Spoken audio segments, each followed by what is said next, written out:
So here we go. Essentially, I'm just going to gloss over a couple of really important things about rotational kinematics. When we think about kinematics, we think about like objects moving, like a car moving, from left to right. And one of the things that we usually think about is, what is the initial velocity of the car? What's the final velocity of the car? How does that car's velocity change? We think about like, what was its initial starting position? What's its final position?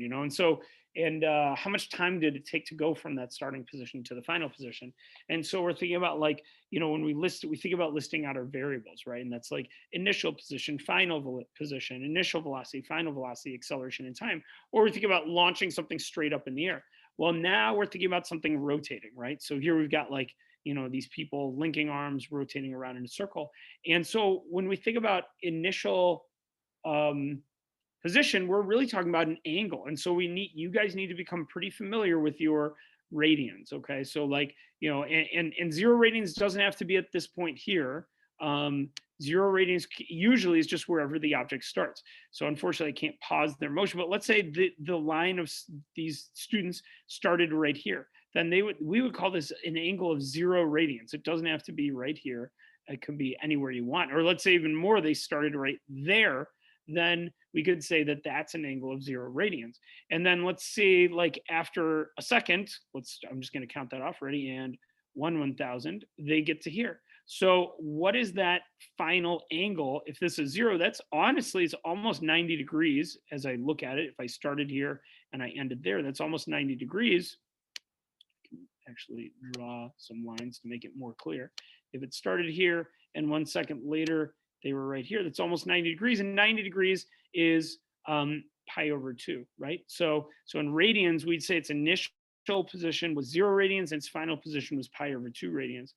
And then we could talk about the angular velocity. If it's speeding up or slowing down, we could talk about alpha. And so these are just, like the rotational equivalent of linear motion.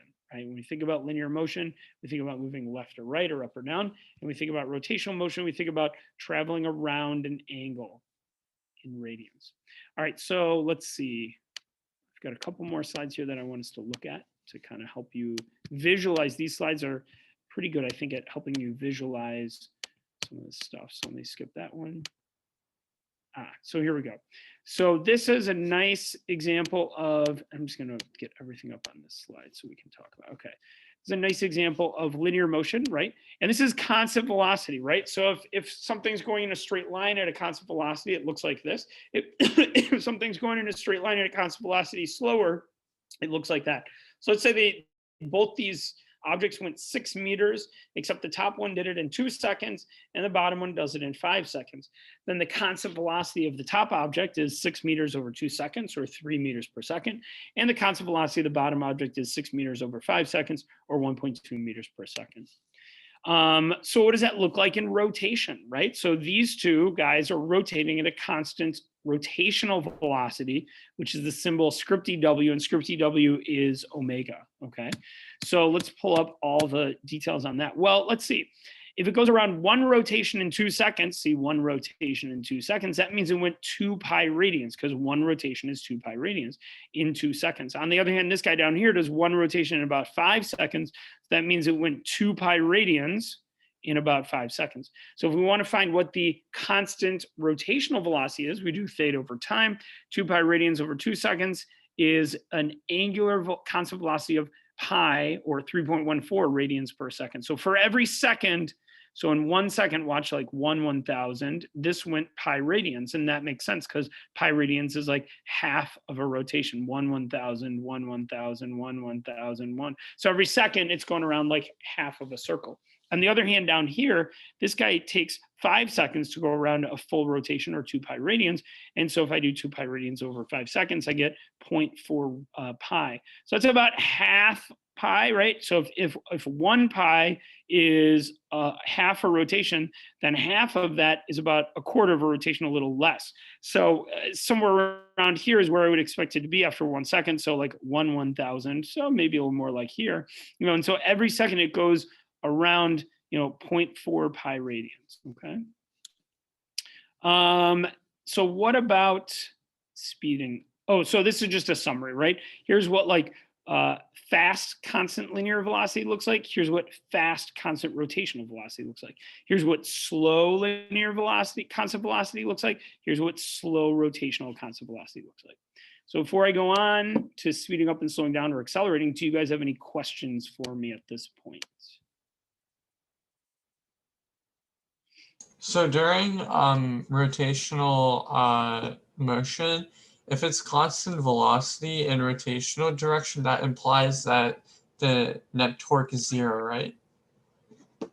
Yes, yes, Okay. yes, yes. With All right. constant velocity, the net force is 0. If it's constant linear velocity, the net force is 0. If it's constant rotational velocity, the net torque is 0. Is that what you said for us? Yeah. Thank you. Very good. And that we'll get more into that later this week or next week. Right now, we're just thinking about the motion, but that's really good. Good. Any other thoughts or questions? Julia asked about where these slides are. They are on my computer. So you know what I'll do, Julia, guys? I will take this recording and I'll make it available to you guys. Okay. All right. So let's move on to our next slide. Hopefully.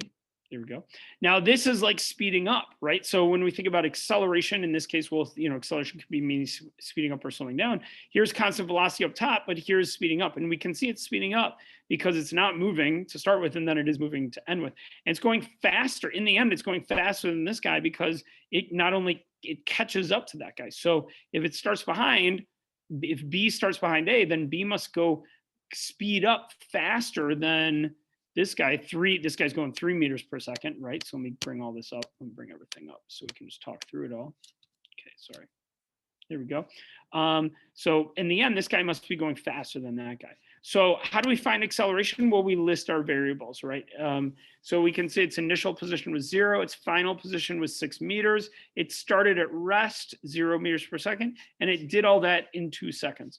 So we got our equation, final position equals initial position time plus initial velocity times time plus 1 FAT squared.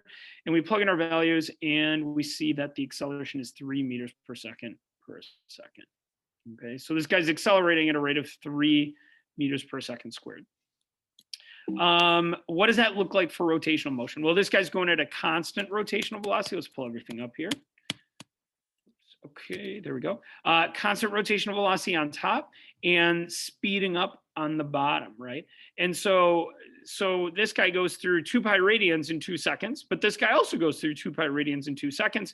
It's just that object C does that at a constant velocity, whereas object D is speeding up. You can see this goes faster and faster as it goes around the circle. And this guy's going at a constant omega, a constant rotational velocity the whole time. So how do we find the rotational acceleration for D? We list our variables, right? And so what are the variables? We know we can say it starts at 0 radians, right? A position, its initial angle position is 0, because you can make 0 radians anywhere you want. And it goes around a whole rotation, that's 2 pi radians, and it does it in 2 seconds. And its initial rotational velocity is 0. So it starts at rest, so it's got no rotational velocity. Find our equation, boom, plug in our values, solve for our alpha, our rotational acceleration. We find it to be pi radians per second squared. All right, so that means that the speeding up, so for every second the object's rotational speed increases by pi radians, so it's speeding up at that rate. So kind of our summary slide looks like this. If we're going at a constant linear velocity, that's what it looks like. If we're speeding up linearly, it looks like this. If we're going at a constant rotational velocity, it looks like that. If we're speeding up rotationally, it looks like this. All right, any questions?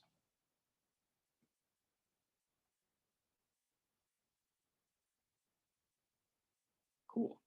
All right, so that is all I wanted to do with these slides. I just wanted to give you some nice visualizations of what 2 pi radians looks like. What does it look like to go around once? If an example of listing our variables out, right?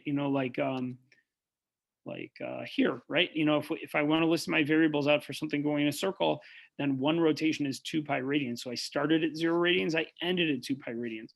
I'm not rotating to start with, so my initial omega is 0, and I do it in 2 seconds, right? So it's very similar to linear kinematics.